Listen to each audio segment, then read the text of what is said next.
Good morning. How's everyone doing today? Well, hopefully you're doing well. I'm glad to see you. So today's goal, this is our plan today. And before you leave my class, I can write to solve proportional parts within triangles by using a graphic organizer. So we're going to be talking more specifically about the proportional parts within the triangle. Let's go ahead and get started. Okay, so what I want you to have is your graphic organizer page. It's the one with all the hexagons on it. One side should be filled out, and the other side on the right should be blank. So how you know you're on the front, I want you to find the title at the top, Proportional Parts in Triangles. I'm going to talk about that part, or those two words, proportional parts. So, proportion, we all know what that is. That's two fractions or two ratios equal together. So we're going to be writing a lot of those today. And the parts, more specifically, we're going to talk about the parts of the sides of the triangle. So not so much the angles, but the sides today. So I want you looking at this first one with me. I have two triangles here. Now, we've been talking about similar triangles all week. And what I want you to look at is these two right here. I have one big, one small. So triangle RST, which is the big one on the left, is similar to triangle KLM. All right. So on the right, we're going to write some proportions of how we were doing it last week. So I'm going to go ahead and write two of them. So let me put some blank proportions there.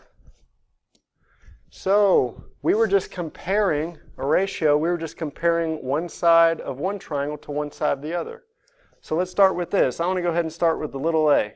This side right here, its corresponding side is little d. So we can put a over d. And what other two sides would match up?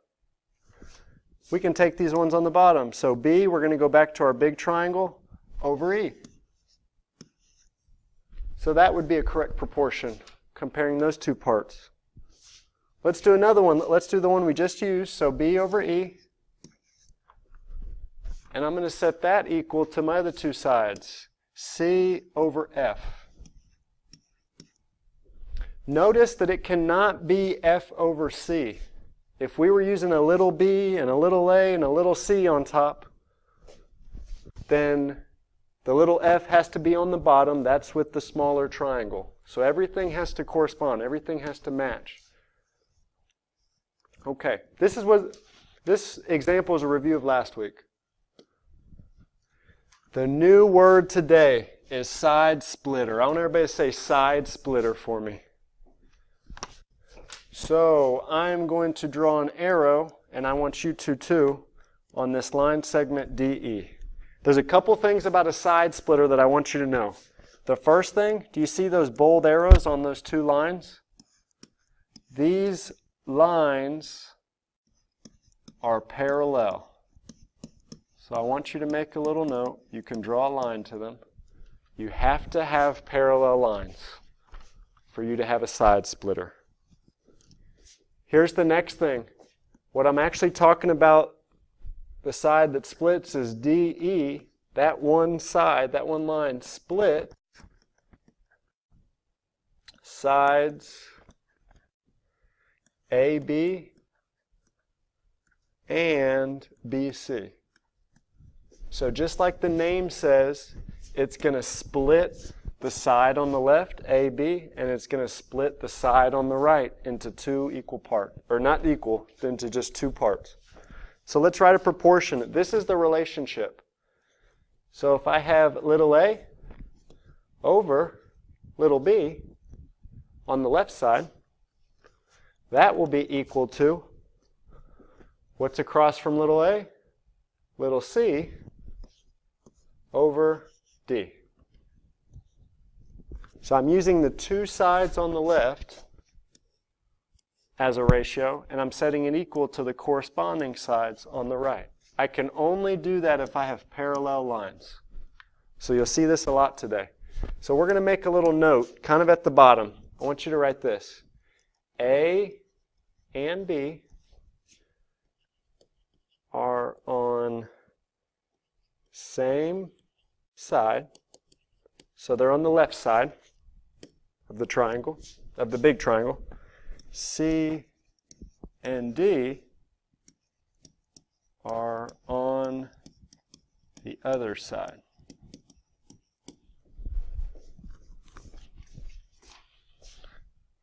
So A and B are on the left, C and D are on the right. That's the relationship. That's what I wanted you to know about a side splitter. So it's a line in the middle that's going to split the left side into AB and the right side to CD. You might see it one other way. So I want you to go down to the bottom. We're going to name this side splitter 2. So I left off the 2 there. I want you to notice something different about this picture. It's actually the exact same image, but there's 2 more things added there. I added the total length here, H, and the total length on the right, K. So I want you to write this fraction for me in the middle, above your bold arrow. We're going to put the parts over the whole. So I want you to write that first. This will make a little more sense in a minute. This is what I mean by that. So I can say A is going to be the top part there. I can put that over the whole, which should be H. That's the whole left side. And I can set that equal to whatever corresponds with A. So what corresponds with A? It'll be C. And I'm going to use the whole right side, K. So if you look what I have in blue, I did A over H equals C over K. I can also use the other part. So I'm going to do B is also a part of the left side over the whole thing, H. And that will also be equal to what corresponds with B. And that's D. D is a little part over the whole thing, which is K on the right side. So I can write it either way. This is also a side splitter, but this is used more if you know the entire side. So either you'll be given a number or you can just add the 2 little parts that you know. All right. So let's flip it over to the back. I'm on the back now. So we just have a couple more to talk about, and then I'm going to want you to practice before you leave today. So what I've done in this picture, I actually have 2 triangles, one inside the other. So my little triangle, I'm just going to go ahead and trace it. Label it little. That's the little one on top. And then my big triangle is everything. That's representative of this one in blue. So one way we learned about last week was comparing the left side. So I'm going to put BD, the left side of the little one, and that will match the whole entire left side of the big one. Those will correspond. And I can use another side. I can use the whole entire right side of the little triangle, BE, and that will correspond to the whole right side of the big one. So I wanted to separate them on the right just so you could see the 2 triangles inside the image on the left. This is something you cannot do. So I have this big not symbol. If I say A over B is not, so that's the line through the equals means, I cannot set that equal to E over F. I want you to look for a minute at why we cannot do that. It seems like it would make sense. So in purple here, A over B. That's kind of like what we did on the first page for the side splitter. But what was I setting it equal to for the side splitter? So for side splitter, I had A over B. If you look on the front, set that equal to C over D. Those are the corresponding parts. The only reason why I can set those equal to C over D and not E and F, I'm going to do E and F in orange. Are those sides being split? Look at E and F.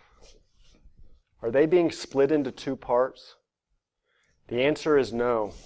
The ones that are being split is this whole side right here in red. So AB is being split. And then the whole right side in brown, C and D. So that's the only option I can have. I cannot have A over B is not equal to E over F. I'm going to have us write a little note right at the bottom. So I'm going to put a star. E and F are not on the sides of the, I'm running out of room here. I'm going to write a little bit up here. Large triangle that is being split. If you can write it smaller, I want you to try and squeeze it right underneath that big not sign right here.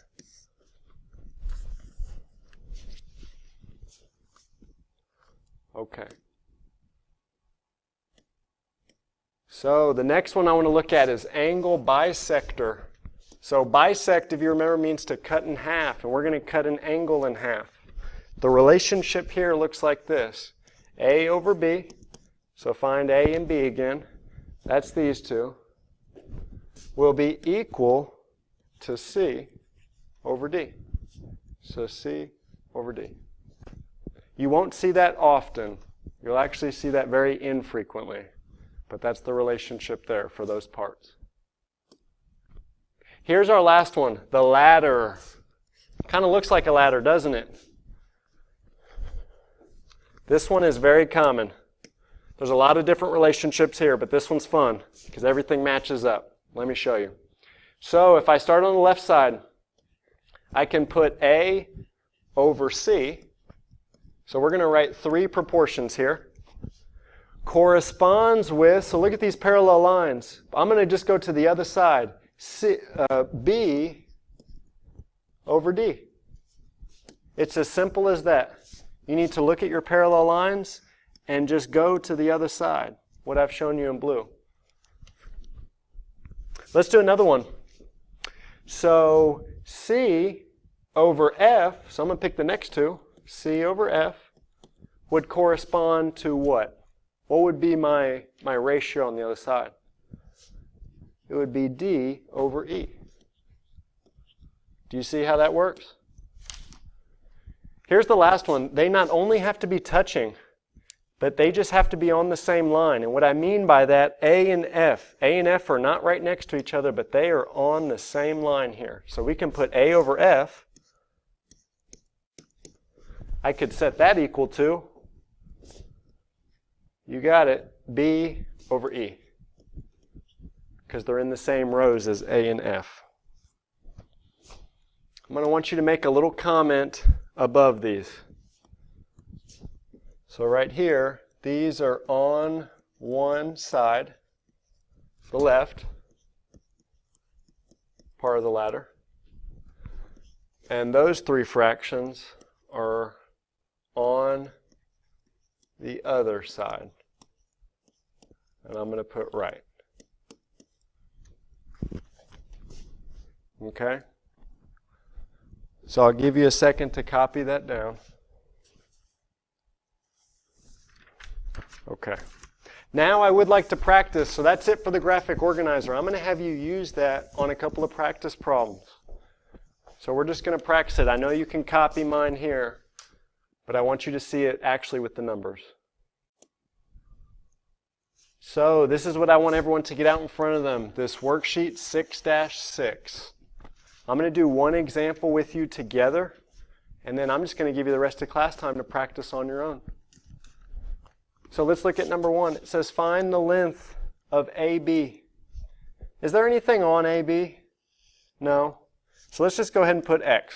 Sometimes you'll see a question mark, sometimes it'll be blank. Most of the time it'd be x. So I want you to go ahead and put x. Now in this question, the diagram, which one of my proportional part words does it look like? You should notice it looks most similar to the side splitter. It's just kind of tilted. So here's my parallel lines. This is the top of my triangle at A. So it's kind of like it's turned. So let's do our proportion. Let me do it in purple. Okay. So if you look on your notes, it has A over B. So let's just pick one side. I'm going to go with the bottom first. So I could do 12 over the next part on the same line, 6. And I'm going to set that equal to 12 actually corresponds with X. They're in the same row. And 5 corresponds with 6. They're in the same row. And what I mean by row is these parallel lines here. You can't cross those lines when you look at the corresponding parts. And then now it's just a regular proportion. You'll notice this a lot. We're just going to write a proportion. And how do we solve a proportion, class? You should remember, you shouldn't have forgot, it should be cross multiply. So let's do 12 times 5. That will give us 60 equals 6 times x. Let's do the other side, 6x. And now we just need to get x by itself. Divide both sides by 6. Those cancel. And my final answer is x equals 10. So AB, the length of AB is 10. So that's it. Now I want you to use the rest of class to just practice on some of the other questions. Some of them you're going to have to explain. But please use the graphic organizer as a guide. Use the picture and then use the correct proportion.